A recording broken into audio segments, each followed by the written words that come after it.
This account is based on courtroom testimony from the fifth day of the federal trial involving Sean Diddy Combs, as covered by Inner City Press.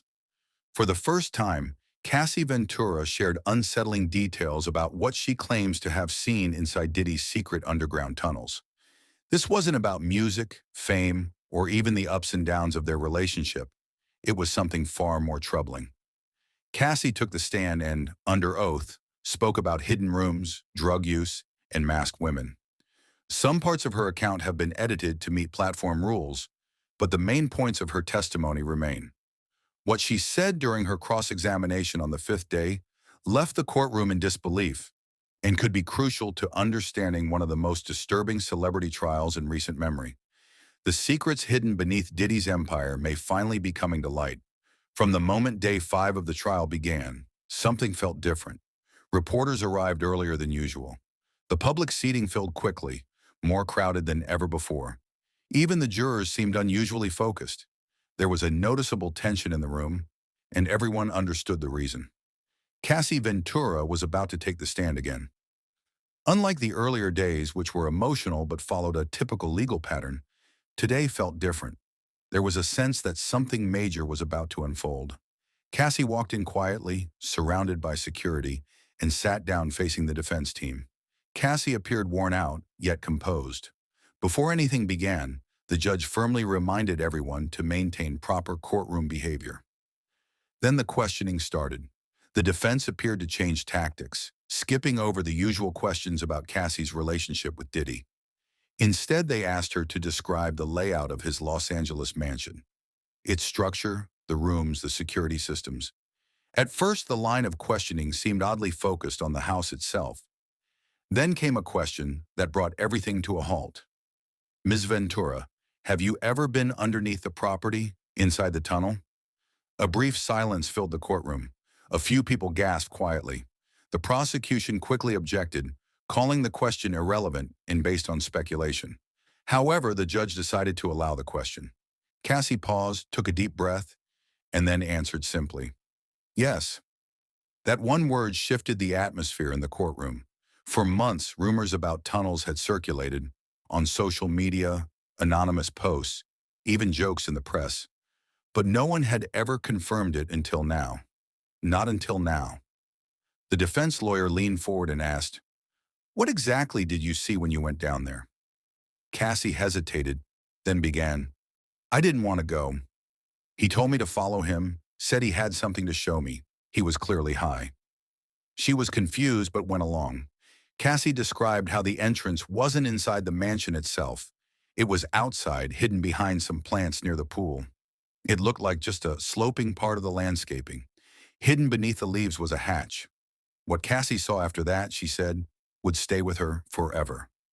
Concrete stairs led down to heavy steel doors. As they went deeper, the air grew colder. Once inside, she realized this wasn't just a simple safe room. It was something completely different. Cassie held back at first, saying little until asked again. But everyone in the room could tell something unexpected was coming. Her voice stayed steady as she started describing what she saw inside. What made it even more unsettling was the calmness in her tone, as if she had played this moment over in her mind many times before. The entrance opened into a long hallway with bare walls and harsh fluorescent lights. There was a constant buzzing sound, almost mechanical. It didn't feel like part of a home. It felt more like a cold, clinical institution. Cassie described the hallway as confusing, with twisting corridors, no windows, and no cell signal. Diddy walked in front of her, talking quietly to himself, mumbling about proving something. She thought about turning around, but she kept going. He had that look in his eyes, the kind that meant don't argue. When they reached a locked door, opened with a keypad, Cassie said they stepped into a big room. Red lights glowed softly, cameras watched from the corners, and leather furniture filled the space. The air carried a mix of smells, cleaning chemicals, sweat, and something else she couldn't quite place. Cassie said the room wasn't meant for relaxation or fun. It seemed designed for something much darker. The space felt both clinical and disturbing. You could tell bad things had taken place there. She noticed shelves stocked with props, masks, ropes, oils, and latex outfits. There was a rack of clothes that looked like they'd never been worn. mirrors on the ceiling and floor, and soundproof padding on the walls. None of it felt like a fantasy, she said. The whole place gave off a feeling of control, like it was made to hold power over someone. The defense pressed her, asking if she'd ever seen anyone else down there. Cassie paused, then said yes. She described two women wearing wigs and masks. One was lying still on a couch, while the other sat nearby by a tripod with a camera. They didn't talk or move much. He called them performers. Cassie wasn't introduced to them. When asked how long she stayed, she said it wasn't for long. She made an excuse, saying she felt sick. Once back upstairs, she locked the bedroom door. Hours later, Diddy came to confront her. He warned me, "You didn't see anything. You don't talk about it. That place is mine, not yours." That was the first and only time she went down there. But she never forgot what she saw. When asked to describe the layout further, Cassie shared even more chilling details. It wasn't just a single room. There were three more. One was completely dark, with just a bench in the center and chains hanging on the wall. Another had a full-length mirror and a digital panel next to the bed, though Cassie wasn't sure what it controlled. The last room held only a chair and a box full of wires. That's when I told him I wanted to leave. Cassie said Diddy didn't argue. He just laughed and told her she wasn't ready, that it was too intense for her. But what unsettled her most were the words he whispered before opening the last door. "This is where I keep the ones I own." Cassie said she heard muffled noises behind the door, like music playing through a speaker, but twisted and distorted. Then I realized the sounds were actually voices. She couldn't say who was inside and said she didn't want to know. That night she left the tunnel shaking, and her clothes smelled like the place for hours afterward. In court, she admitted she never told anyone, not friends, not family, because she was afraid of disappearing. That's how it felt. Like if I spoke up, I'd disappear, just like those girls in the room. The prosecutor asked why she decided to speak out now. She said it's not just about her anymore, because he's still doing this, and if someone else ends up down there and never comes back. Her voice trailed off. The judge called for a short break, but no one in the courtroom moved. What had just been said was more than testimony. It felt like a warning. When the court session continued, the focus moved from the tunnels beneath the mansion to events happening upstairs, though they were just as troubling. The defense tried to spin Cassie's story as something consensual, zeroing in on the now well-known phrase, freak-offs. The phrase had come up before, in text between Cassie and Diddy, usually in playful or hidden ways, but now the court was ready to hear its true meaning. "Can you explain what a freak-off is?" the defense asked. Cassie gave a small nod. She said it was a planned event, always involving sex, sometimes with several people, and sometimes recorded. Diddy would decide who did what. There were specific rules, and sometimes taking drugs was required. The jury saw text messages from years ago. In one, Diddy wrote, "Game starts at 10 p.m., no breaking character until 8 a.m. In another, he said, "Bring candles, grab outfits. I want you to wear a wig." Cassie made it clear these weren't one-time things. They happened regularly, about twice a month. Some were spontaneous, but others were planned like business meetings, carefully scheduled with guests brought in by assistants. She admitted she sometimes went along, but said being drugged doesn't mean giving consent. "I was often high," she explained. "Sometimes I couldn't even remember what happened," Cassie said. The prosecutor then stepped in to clarify that these events, called sessions in Diddy's messages, usually took place in fancy hotels or his private homes. "Did any of these happen in the tunnel?" the prosecutor asked. Cassie took a deep breath before answering. She described one night where she was told to wear a latex suit and stay completely silent the whole time. She was warned she'd face punishment if she broke character. The people there were strangers. Diddy never shared their names. She said she was told to trust him. One message shown in court had a chilling note from Diddy. "This time, I want control." Cassie said there was no safe word. She often felt like she wasn't in control of her own body. After those nights, she felt empty. "I didn't know who I was anymore," she testified. Later, she deleted videos and photos, not out of shame, but because she was scared. Scared that if she spoke up, something worse might happen.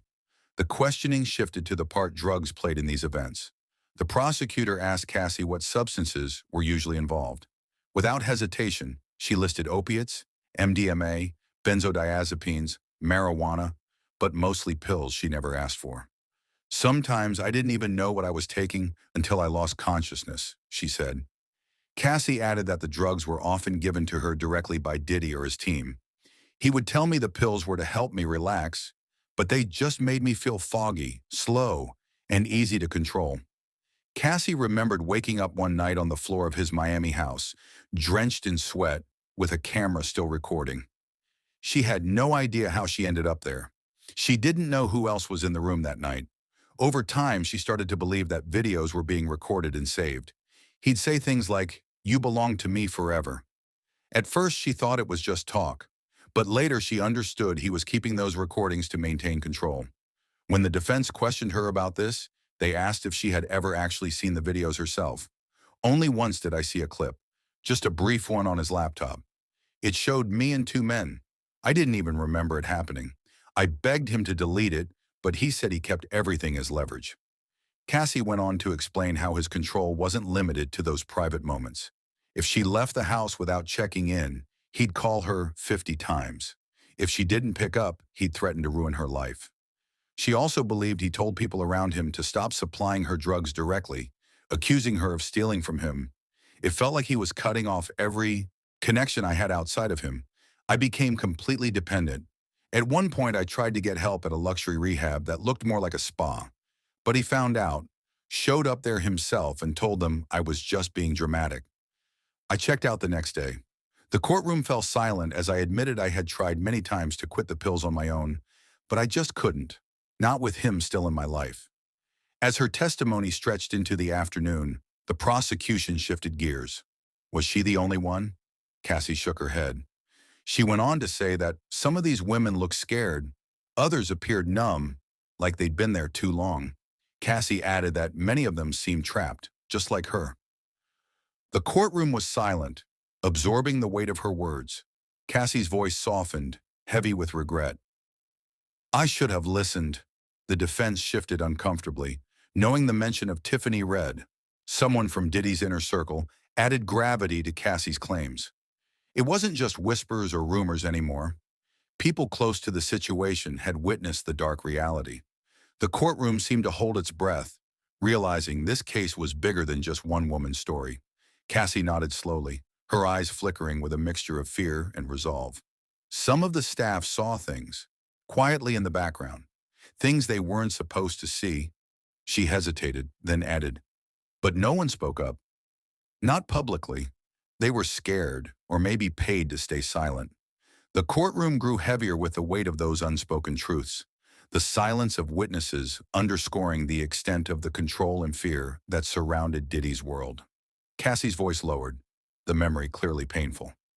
"I saw her standing there like it was normal, like she belonged in that moment. That's when I knew. This wasn't just secret anymore. It was a business." She glanced briefly at the jury. "I was part of it, but also trapped by it." The courtroom absorbed her words, the grim reality sinking in deeper with every revelation. Exactly. Cassie's testimony cut through the courtroom like a knife. It wasn't just about the acts themselves, but the suffocating power dynamics behind them. The fear, the manipulation, the reputation that kept everyone locked in silence. "Because he's Diddy," she said, and that name carried weight. Fear wrapped in fame, making the unimaginable feel impossible to challenge. The tension in the room thickened. Cassie's words hung in the air, a fragile but powerful signal that the silence was breaking. As the prosecution shifted gears toward the physical abuse, every eye was fixed on her, knowing the darkest truths were about to be laid bare. The next chapter wasn't just testimony, it was a reckoning. Cassie swallowed hard, the weight of the memories pressing down on her. "Yes," she whispered, her voice barely steady. The courtroom held its breath as she began to describe the injuries. The bruises hidden beneath clothes, the times she woke up aching with no memory of how it happened. The pain wasn't just physical, it was a constant reminder of control, fear, and the price of silence. She recounted how the violence escalated, from bruises hidden under long sleeves to open wounds she was forced to explain away. Each apology felt like a trap, a promise she desperately wanted to believe, but that only led to more pain. The pattern was cruel and unrelenting. Cassie described how that night spiraled quickly, his anger fueled by jealousy and alcohol. She tried to calm him down, but he became violent, striking her without warning. The gash above her eyebrow was a brutal reminder of how unpredictable and dangerous he could be when consumed by rage. She described the fear that overwhelmed her in those moments, how every shout and blow chipped away at her spirit. The kicks, the punches, the unpredictable violence weren't just physical. They were a constant threat hanging over her every move. She said the pain was unbearable, but worse was the feeling that she had nowhere to turn. She told the court that leaving wasn't an escape. It was just the start of a new form of torment. Diddy's control didn't end when she tried to break free. It morphed into constant surveillance, threats, and emotional punishment. He made it clear that no matter where she went, she belonged to him. Every attempt to reclaim her life was met with more abuse, more manipulation, and an ever-tightening grip. Exactly. Cassie feared that speaking out to the police would only put her in greater danger, and that the influence Diddy wielded would silence her. She felt trapped by his power, knowing that even if she tried to seek help, the system might fail her or turn a blind eye. Her silence wasn't just fear, it was a calculated survival mechanism in a world where justice seemed out of reach. That moment hung heavy in the courtroom, an undeniable testament to the depth of Cassie's trauma and the grip Diddy held over her. Despite the danger, despite the abuse, her return spoke to the complex, painful realities of coercion and control. The jurors' visible reaction underscored how raw and real her testimony was. No longer just words, but a haunting glimpse into survival amid darkness. It was something that would define the case, a night forever etched in the minds of everyone present. The prosecution's tone shifted, grave and deliberate, as Cassie began recounting the details of the Intercontinental Hotel incident, a moment that stripped away any remaining doubt about the severity and reality of the abuse she endured. This was no longer just testimony, it was a damning chapter in a story of power, pain, and control. But instead of celebration, that night turned into a nightmare. Cassie described arriving at the hotel, dressed to impress, surrounded by friends and flashing cameras. Everything should have been perfect. Yet behind closed doors, the nightmare unfolded, shattering her sense of safety and hope just hours before what was supposed to be one of her biggest moments. Cassie recalled the weight of his words, how they twisted her hesitation into obligation. She said, "I felt trapped, like I couldn't say no this time." The room seemed to shrink around her as she described the fear creeping back. Fear not just of what would happen, but what refusing might mean for her future. That night, the freak off wasn't just a twisted ritual, it was a final act of control before the world saw her in the spotlight. Cassie's voice faltered as she recounted stepping into the hotel suite, expecting intimacy, but finding a carefully staged scene. The atmosphere was heavy with an eerie tension. The flickering candles, the presence of strangers, and the ever-watchful cameras made it clear this was far from a private moment. She said, "I realized then it wasn't about us. It was a show, a performance for someone else's control." Her heart sank as she saw dozens of messages, calls, texts from Diddy, all unanswered. The camera recordings, the strangers, the fear, the drugs. It all crashed down on her in that moment. She whispered, "I didn't know what had happened. I just knew I wanted it to stop." Behind that smile was a storm no one could see. Cassie carried the weight of that night alone. The silence, the fear, the betrayal, all hidden beneath the glamour of flashing cameras and applause. The red carpet was a performance, but the real struggle was just beginning. That silent refusal marked a turning point.